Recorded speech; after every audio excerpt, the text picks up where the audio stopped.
55 और 95 हर उम्र के लिए यकसा मुफीद, मफाद आम्मा का आलम बरदार। जरूर सब्सक्राइब करें, लाइक करें, शेयर करें और बेल आइकन प्रेस करना न भूलें। Rabbani the scholar YouTube channel. Shafiq Ahmed Mohsin sahab अपना मज़ाहिया कलाम पेश कर रहे थे। मैं इसके बाद आसिफ सुबहानी सर को आवाज़ देता हूँ कि तरस जाओगे मेरे दीदार को, तरस जाओगे मेरे दीदार को, एक बार उधार दे के तो देखो। आसिफ सुबहानी सर आपके सामने।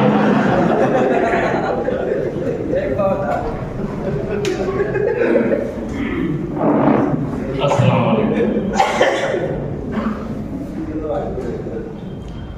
ये तहरीर आप बीती जिस वक्त ये लिखा गया था उस वक्त गोदावरी एक्सप्रेस लोकमान्य तिलक टर्मिनेशन बॉम्बे से दोपहर 3 बजे मनमाड़ के लिए रवाना होती थी। ख्याल है उस वक्त ये तहरीर लिखी गई थी। उन्वान है ये रिस्क नहीं आसान। रिस्क बोले तो खतरा या धोखा, ये रिस्क नहीं आसान। लोगों की ज़बानी दास्तान बिला टिकट सफर बजरिए ट्रेन हम बारहा सुन चुके थे, मगर एक मरतबा भी उनके तर्ज अमल को अमली जामा पहनाने की हिम्मत नहीं कर सके।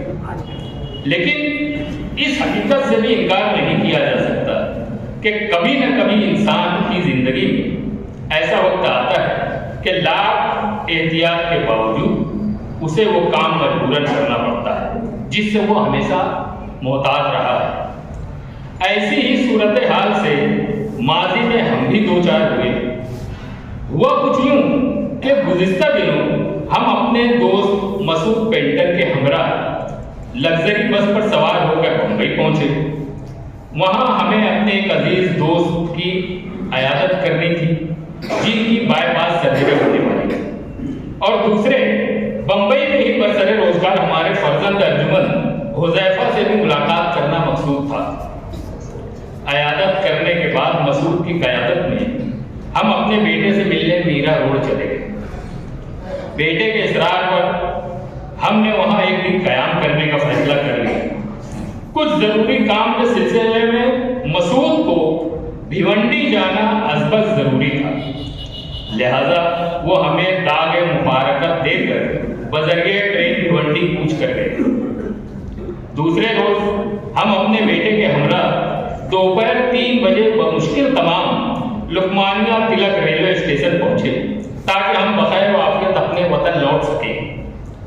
गोदावरी एक्सप्रेस ठीक 3 बजे मुंबई से मनमाड़ के लिए रवाना होती है, लिहाजा हमारा मनमाड़ का टिकट कटाने की गरज से हमारे साहबजादे टिकट बुकिंग क्लर्क से रुजू हुए। टिकट का मुतालबा करने पर बुकिंग क्लर्क अपना सामान समेटते हुए बोला, अभी तो गोदावरी एक्सप्रेस मिलने का कोई चांस नहीं है, टिकट लेकर खामखा परेशानी मोड़ ना ले। घड़ी में 3:03 हो रहे थे। बिल आखिर हमारे बेटे ने परेशानी मोड़ ले ली। बुकिंग क्लर्क के मुताबिक हमारी मतलूबा ट्रेन प्लेटफॉर्म नंबर 1 से छूटने वाली थी। चूंकि टिकट ऑफिस से प्लेटफॉर्म काफी दूर था, लिहाजा टिकट हाथ लगते ही हम बाप बेटे ऐसे सर पर दौड़े जैसे किसी ने हमारे पीछे कुत्ते छोड़ दिए। ट्रेन प्लेटफॉर्म पर खड़ी देखकर हमें इतनी खुशी हुई जितनी ईद का चांद देखकर किसी रोजाखोर को होती है। उसकी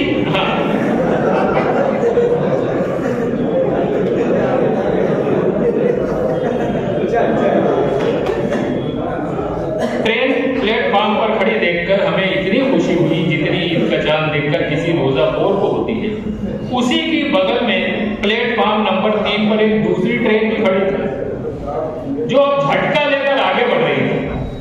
आवाज दुरुस्त होते ही हमने प्लेटफॉर्म पर बैठे हुए एक शख्स से पूछा, भाई साहब ये गोदावरी ट्रेन मनमाड़ के लिए कब रवाना होगी? उसने कहा, अरे बाबा ये नहीं, वो देखो प्लेटफॉर्म नंबर 3 से गोदावरी निकल रही है, तुम भी निकलो और पकड़ो उसे। आलमे बदहवासी में हम रुकी हुई ट्रेन में से ही अंदर घुसकर दूसरी तरफ उतरे और किसी फिल्मी हीरो की तरह दीवानावार ट्रेन के साथ दौड़ने लगे। ट्रेन रफ्तार पकड़ रही थी। हमारा बेटा उस रुकी हुई ट्रेन से झांक रहा है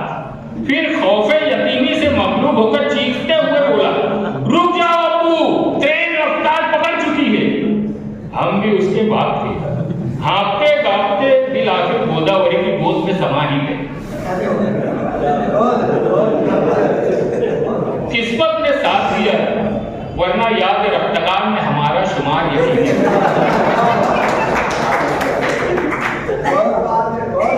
हमारा दिल किसी लोहार की बुकनी की तरह चल रहा था।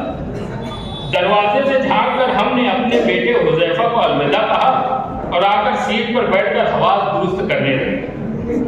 दफतन हमें याद आया कि बाप रे बाप, टिकट तो बेटे के पास ही है। अपने इस यकीन को इस्तेकाम वहां पहुंचाने की तरफ से हमने फौरन अपने बेटे से मोबाइल पर रास्ता कायम किया। उसने अपने मोबाइल पर अरे बाप का नारा लगाते हुए कहा, हाँ अब्बू, इसी हमा हमी में मैं आपको टिकट देना ही भूल गया। डर आप टेंशन न लें, खुदा गवाह है कि हमने तो बाकायदा टिकट खरीदा है। इत्मीनान रखें, इंशाअल्लाह चेकिंग वेकिंग नहीं होगी। बस अब आप बगैर टिकट के आराम से सो जाएं। अच्छा खुदा, मगर इस तिफ्ल तसल्ली से हम कतई मुतमईन न। ट्रेन की रफ्तार के साथ साथ हमारी धड़कन भी बदस्तूर बढ़ रही। मारे घबराहट के अपने पैरों तले से ट्रेन खसकती हुई महसूस।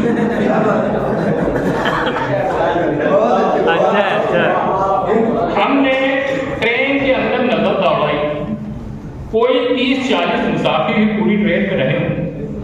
अब यही सोच कर हमारी हालत पतली हुई जा रही थी कि अगर कहीं से टीसी तुलू हो गया तो यकीनन हमारी नब्ज डूब ही जाएगी, क्योंकि मुसाफिरों की किल्लत के सबब हम बआसानी पकड़े जा सकते थे। हमें एक तरकीब सूझी।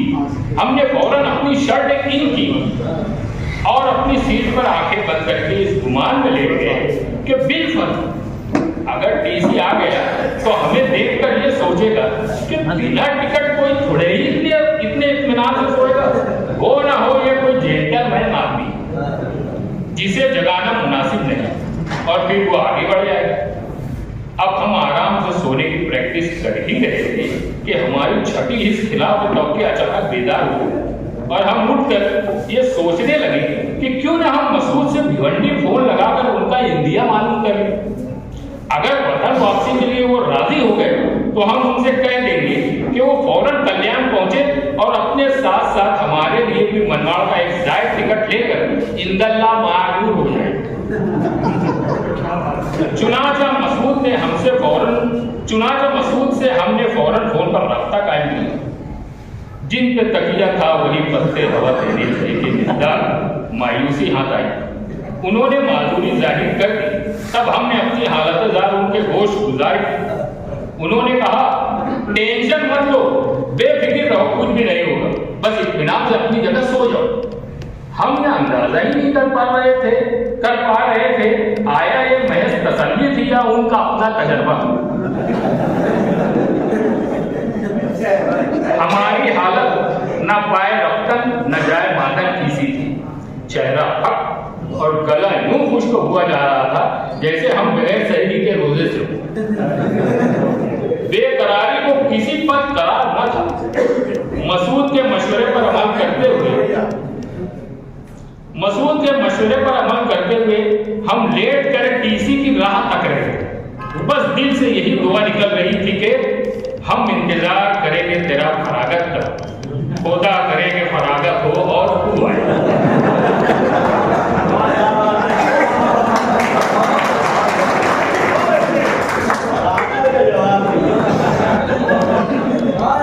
हमने अपने चेहरे को रुमाल से ढांक लिया।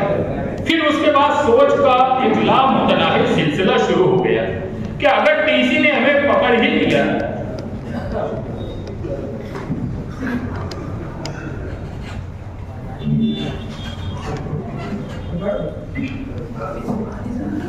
हमने अपने चेहरे को रुमाल से ढांक लिया। फिर उसके बाद सोच का एक लामुतनाहिल सिलसिला शुरू हो गया कि अगर टीसी ने हमें पकड़ ही लिया तो हम एक अच्छे हिंदुस्तानी होने के नाते तमाम अक़साम की कस्में खा पूरी रुदात मिनोअन सुनाकर उसे कायल कर देंगे। इंशाअल्लाह वो हमारे साथ जरूर रियायत करेगा या फिर मनमाड़ का पूरा किराया लेकर हमारी लोग क्लासी की खबीर पैदा करेगा। फिर एक सोच ये भी पैदा होगी कि कहीं अगर टीसी खर दिमाग वाक़ हुआ तो हमारी सारी उस्तादी धरी की धरी रह जाएगी, वो हमसे जुर्माना मां नजराना वसूल कर लेंगे। और अगर खिलाफ तवक्की टीसी कहीं फर्द शनास और ईमानदार निकल गया तो फिर वो हमें छठी का दूध याद दिला देगा। फिर हमने जहन से तमाम वसाविस को यकलत झटक कर ये तय कर लिया कि टीसी का सामना करना गोया आप बैल मुझे मारने वाली बात हो जाएगी, लिहाजा उससे बचने ही में आफियत है। ये और इसी तरह के बेशुमार ख्यालात हमारे दिलो दिमाग में कबड्डी खेल रहे।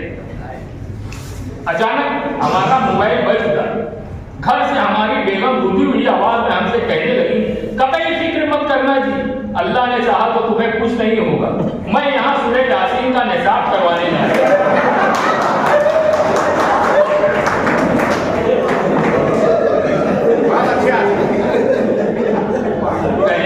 कहने लगी, कतई फिक्र मत करना जी, अल्लाह ने चाहा तो तुम्हें कुछ नहीं होगा।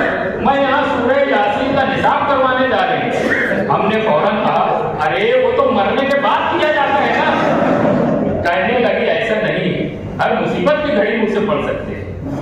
फिर हमारे बड़े साहबजादे उसामा शुरू हो गए, अब्बू हम आपके हाल जार से वाकिफ हुए, फिक्र मत करिए, बस आप इत्मीनान से सो जाए, इंशाअल्लाह आपका बेड़ा पार हो जाए। खुदा हाफिज़। लगते जिगर का फोन हमें और ज्यादा कश्मकश में मुब्तला करके कट गए। हम उसे ये भी न समझा सके कि अहवाल की हमारे तुमको तो क्या खबर है, गुजरे है जिसके जी पे सो वो ही जानता। नींद तो आने से रही, फिर भी हम एक सादतमंद बाप की तरह अपने बेटे की नसीहत पर अमल करते थे। अपनी सीट पर पैर पसार कर आंखें बंद करके लेट गए। अब दिमाग में फिर वही ऊट पटांग सोच का सिलसिला दराज होने लगा। फिर एक नेक ख्याल ये आया कि क्यों ना हम कल्याण स्टेशन पर उतर कर टिकट ले लें और इत्मीनान और बेफिक्री के साथ सफर का लुत्फ लें। ना टक ना बक। जो ही कल्याण में ट्रेन रुकी और हम उतरने के लिए परतौल ही रहे थे कि चढ़ने वाले मुसाफिरों की धक्कम पेली हमें अपने आप को एक अच्छा शहरी साबित करने का मौका ही नहीं दिया और ट्रेन पीछे पड़ी। मुसाफिरों की भीड़ से ट्रेन खचाखच भर चुकी। अब हमारी सोच का जाविया बदला और दिले बेकरार को कुछ करार आने लगे कि अब फिक्र की कोई बात नहीं। इस भीड़ में तो टीसी को आसानी से चकमा दिया जा सकता है। खौफ कुछ कम हुआ तो भूख का एहसास बढ़ने लगा। ट्रेन के अंदर वड़ा पाव और पानी की बोतल खरीद कर पेट के जहन्नम को भर ही रहे थे कि हमारी नजर एक सरदार जी से लड़ गई जो कल्याण से सवार हुए थे। वो टिकटिकी बांधे हमें निहार रहे थे। हम सोचने लगे कहीं सिविल ड्रेस में ये साहब टीसी तो नहीं है। अपने खौफ पर काबू पाते हैं हम सरदार जी को देखकर मुस्कुराने लगे। जवाबन वो भी मुस्कुराए और हमारी बगल में आकर बैठ गए। गुफ्तगू का सिलसिला शुरू हुआ। तब हम पर ये राज खुला कि वो टीसी नहीं बल्कि एक शरीफ आदमी और सिख बिरादरी में लड़के लड़कियों के रिश्ते नाते तय करने का नेक काम अंजाम देते जिन्हें सिख बिरादरी में बचोला कहा जाता है। हमारा मूड कुछ ठीक ठाक हुआ ही था। फिर हमें वतन से अपने एक को फरमा उस्मान गनी इसका साहब ने फोन किया। उनकी जबानी अपने बिना टिकट होने की बात सुनकर हमें बड़ा अचंभा हुआ। कुछ दिल लगी करने के बाद उन्होंने तसल्ली देते हुए कहा, घबराना मत भिड़ो, कुछ नहीं होगा, मुतमईन रहो और चुपके से सोए पड़े रहो। और फोन मुनकते हो गया। हम हैरान थे कि कभी कहा न किसी से तेरे फसाने, न जाने कैसे खबर हो गई जमाने को। दिमाग पर जोर दिया तब हमें ख्याल आया कि हो न हो ये सब मसूद साहब की कारस्तानी। हमारे वतन पहुंचने से पहले ही हमारा अमालनामा बजरिए मोबाइल पहुंचा दिया। वह दौरान सफर उस वक्त तक हमसे जितने लोगों ने भी राब्ता कायम किया और तसल्ली और तशक्की दी, उन सब में एक कदर मुश्तरक ये थी कि हर एक ने हमें सो जाने का मशवरा तो दिया। तब जाकर हम पर ये इंकशाफ हुआ कि बिना टिकट सफर की कामयाबी के लिए सोना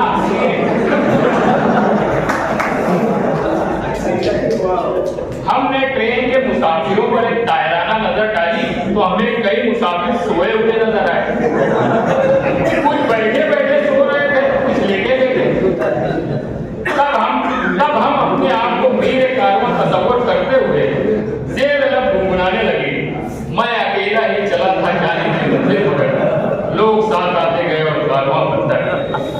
हम ये तो हरगिज नहीं कहेंगे कि हर सोने वाला हमारे ही कबील का था, मगर न जाने क्यों उन्हें देखकर हम रिचार्ज हो गए।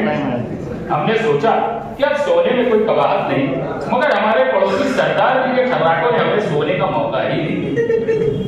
इसी शशोपंज में मुब्तला 4 घंटे की मुसाफत तय करने के बाद तकरीबन 8 बजे हम मनमाड़ पहुंच गए। एक बार फिर हमारा प्रेशर बढ़ने लगा, ठंड के बावजूद पसीना छूटने लगा। मनमाड़ हमारे सफर का आखिरी पड़ाव था। यहाँ से आगे में से बाल की तरह निकलने के लिए हमने वो तमाम सूरतें और आयतें पढ़ डाली जो हमें याद थी। दिल में दुआ नॉन स्टॉप चल रही थी। हम बड़ी सुराग के साथ बचोला जी के हमरा डीसी से बचकर भीड़ के दरमियान चलते हुए मनमाड़ रेलवे स्टेशन के बाहर आ गए। हमें यकीन ही नहीं हो रहा था कि हमने मां का सर कर लिया।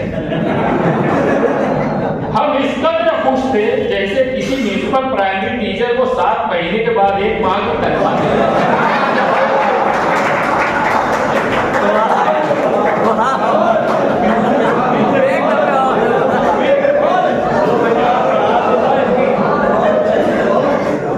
हम इस कदर खुश थे जैसे किसी म्यूनिसिपल प्राइमरी टीचर को 7 महीने के बाद एक माह की तनख्वाह मिली। हमने अपने तमाम खैर खाहों को बारी बारी फोन करके अपनी रात की खबर सुनाई और फिर उसके बाद मोबाइल में बैलेंस न रहा। आखिर में हम न सिर्फ अपने खैर खाहों बल्कि बदखाहों को भी यही मशवरा देंगे कि ट्रेन में सोकर सफर करें या जागकर बिना टिकट सफर करने का रिस्क कतई न लें, क्योंकि ये रिस्क नहीं आसान, बस इतना समझ लीजिए। ये रिस्क नहीं आसान, बस इतना समझ लीजिए कि जान का जोखिम है और लेट के जाना है।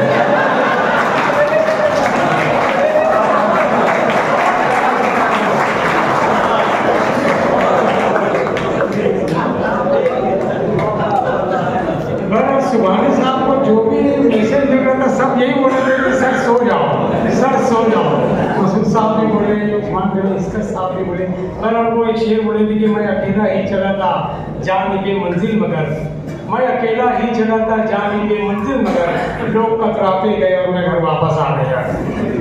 नहायत ही अदब एहतराम के साथ मैं मोहम्मद रज़ा सर की गुजारिश करता हूँ कि वो आए और अपना मज़मून पेश करें कि पानी पीकर भी नहीं जाती हिचकियाँ। पानी पीकर भी नहीं जाती हिचकियाँ, शायद तुम्हारी यादें वाटर। 95 हर उम्र के लिए यकसा मुफीद, मफाद आम्मा का आलम बरदार। जरूर सब्सक्राइब करें, लाइक करें, शेयर करें और बेल आइकन प्रेस करना न भूलें। Rabbani the scholar YouTube channel. Rabbani the scholar YouTube channel इल्मी, अदबी, दीनी, मिल्ली, समाजी, सकाफती, तहजीबी, फलाही, तिब्बी, फन्नी, माशी, तिजारती, माशरती, इंतजामी, इनकलाबी, तहरीकी, तहकीकी, तकनीकी, तफ्तीशी, तामीरी, तालीमी व मालूमाती यूट्यूब चैनल। जरूर सब्सक्राइब करें, लाइक करें, शेयर करें और बेल आइकन प्रेस करें। Rabbani the scholar YouTube channel.